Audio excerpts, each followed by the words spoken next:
উদুলি মুদুলি বগৰীবাৰীৰ কলামণি দাস কোচ সমন্বয় ক্ষেত্ৰ।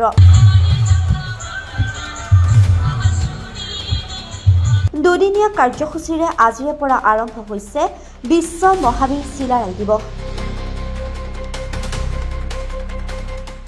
ওৰাঙৰ বগৰীবাৰীত বিশ্ব মহাবীৰ চিলাৰায়ৰ 516 সংখ্যক জন্ম জয়ন্তী উপলক্ষে লোকে লোকাৰণ্য কলামণি দাস কোচ সমন্বয় ক্ষেত্ৰ।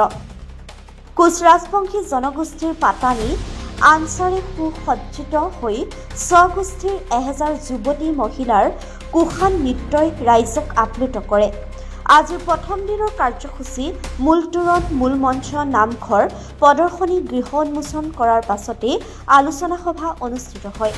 সন্মিলনৰ উদ্যোগত আৰু ওৰাং আঞ্চলিক কোচ ৰাজবংশী মূল মহিলা সন্মিলনৰ আতিথ্যত 516 সংখ্যক বিশ্ব মহাবীৰ চিলাৰায় দিৱসটি আমি বগৰীবাৰী গাঁৱৰ আমি নামাকৰণ কৰিছোঁ। ইয়াতে মুক্তিযোদ্ধা কলামণি দাস কোচ সমন্বয় ক্ষেত্ৰ আমি উদযাপন কৰিবলৈ বিচাৰিছোঁ। আৰু ইয়াত আমি আগৰ পৰা এটা আমি প্ৰস্তাৱ লৈছিলোঁ, আগৰ পৰা এটা আমি চিন্তা চৰ্চা কৰিছিলোঁ যে ওদালগুৰিত আমি পূব প্ৰান্তত BTCৰ পূব প্ৰান্তত আমি ওদালগুৰি জিলাত আমি এখন বৃহৎ গণসমাৱেশৰ সৃষ্টিৰে চিলাৰায় দিৱস উদযাপন কৰিম। এই দিৱসটিৰ জৰিয়তে আমি এটাই ক'ব বিচাৰিছোঁ যে আমি কোচ ৰাজবংশীৰ লোকসকল জাগ্ৰত হৈছোঁ, কোচ ৰাজবংশীৰ লোকসকল একতাৰে বান্ধ খাই আছোঁ। আমাৰ যি জাতীয় চেতনা আছে সেই জাতীয় চেতনাটো আমি দেখুৱাব বিচাৰিছোঁ। ইয়াত আপোনালোকে দেখাই পাইছে আজি প্ৰথম দিনাই ইমান উদলীয়া মুদলীয়া মানুহখিনি আহিছে, জাতীয় সাজত আহিছে। আৰু অহাকালি আমাৰ মেইন কাৰ্যসূচী আছে, চিলাৰায় দিৱসৰ মেইন কাৰ্যসূচী আছে। তাত যে আমি 10,000 মানুহ গোটাব পাৰিম, এইটোৱে আমি প্ৰতিপন্ন কৰাব বিচাৰিছোঁ। আৰু এই চিলাৰায় দিৱসত আমি নিমন্ত্ৰণ কৰিছোঁ আমাৰ মুখ্য পৃষ্ঠপোষক হিচাপেও আছে।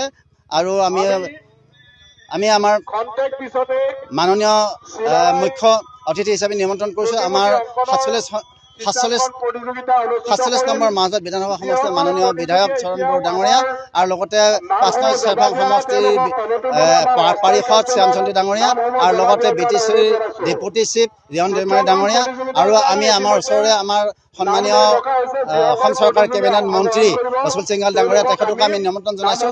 আৰু লগতে আমাৰ সদৌ অসম কোচ ৰাজবংশী সন্মিলনীৰ সম্পাদক ৰাণাদিত্য ডাঙৰীয়া তেখেতক আমি নিৰ্দিষ্ট বক্তা হিচাপে আমন্ত্ৰণ কৰিছোঁ। তেওঁ এইখিনিয়ে প্ৰতিপন্ন কৰাব যে আমি কোচ ৰাজবংশীৰ লোকসকল জাগ্ৰত হৈছোঁ। কোচ ৰাজবংশীৰ লোকসকলে আমি জনজাতিকৰণ বিচাৰি আছোঁ। এই জনজাতিকৰণৰ ব্যৱস্থাটো যদি চৰকাৰ অতি শীঘ্ৰে কৰি নিদিয়ে তেতিয়াহ'লে পিছৰ পৰ্যায়ত হয়তো আমাৰ আজি শান্তিপূৰ্ণভাৱে আমি গণসমাৱেশ কৰিছোঁ, হয়তো ভৱিষ্যতে ইয়াৰ প্ৰতিপন্ন হয়তো আমি প্ৰত্যাহ্বান স্বৰূপে আমি ল'ম বুলি পেলাই আমি প্ৰতিপন্ন কৰিছোঁ। ওৰাঙৰ পৰা তৰুণ ডেকা ৰিপৰ্ট UA নিউজ।